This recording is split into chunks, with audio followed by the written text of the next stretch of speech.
إمكانيات وقدرات وحالة المنتخب العراقي فيعود للخلف.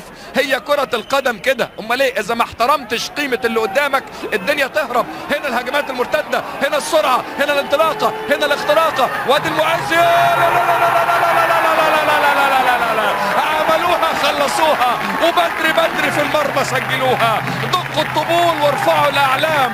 العنابي تعظيم سلام. الله الله يا بابا، العنابي متقدم يا بابا. الله الله، ايه ده يا ولد؟ بص شوف الهيدوس، شوف المايسترو بيعمل ايه، انطلاقة ايه، تحضير ايه، تصويب ايه، هدف للعنابي عظيم. الله عليه. لسه بنقول العراق افضل، العراق احسن، العراق اخطر، ولكنها كانت خطة سحب المنتخب العراقي، ثم الهجمة المرتدة في المساحات بالمهارات بالتصويبات. المعز قال له من الشبكة يا ولد هات. 1-0 للعنابي. الله الله الله الله الله يا باب. قاسم 58 سنة المدرب العراقي، جن جنونه في واحدة من أجمل اللعبات للمنتخب العراقي. لكن سيبك من كل ده، شفت الولد حسين عمل ايه؟ الله، حبة كريز المنتخب العراقي.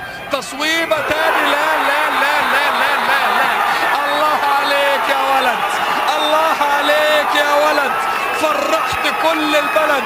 علي فايز في اللقطة الأخيرة، هو الفايز بتصويبة من 38 ياردة، حطها برجليه وكأنه حطتها بإيديه. 1-1.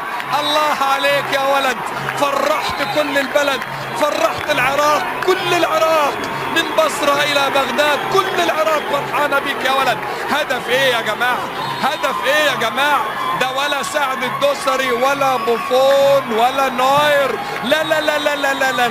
لو قاسم برهان ويونس أحمد وقفوا مع سعد الدوسري واستلفوا معاهم رعد حمودي من العراق وفتاح نصيف ونور صبري، الستة الكورة هتدخل فيهم.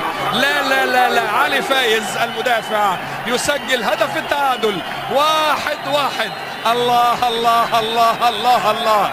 رمي التماس تاني، يبقى تبديل اول للعنابي. مونتاري تاني على طول اماميه، عملها المنتخب العراقي البديل الذهبي. نعم، علي حسني. علي هيلاقوا زيك فين يا علي؟ علي حسني بمجرد نزوله يسجل هدف التقدم. شوف المدرب باسم قاسم عمل تبديل، التبديل كان مؤثر. عمل تبديل في بداية المباراة بعلي فايز، سجل هدف، والآن علي حسني يسجل هدف. وهذا هو الهدف. عزيمة الرجال وهمة المحاربين ومهارة الموهوبين وتبديلات المدربين. العراق للانتصار بعد الخسارة، قالوا راجعين راجعين راجعين. 2-1 للمنتخب العراقي. علي حسني بمجرد نزوله يسجل الهدف الثاني، كأنه لابس طاقية الإخفاء. سبحان الله، اللعيبة بصوا على الكرة فقط، بصوا على الكرة بس. ألف به الرقابة، تبص على الكرة وعلى المنافس.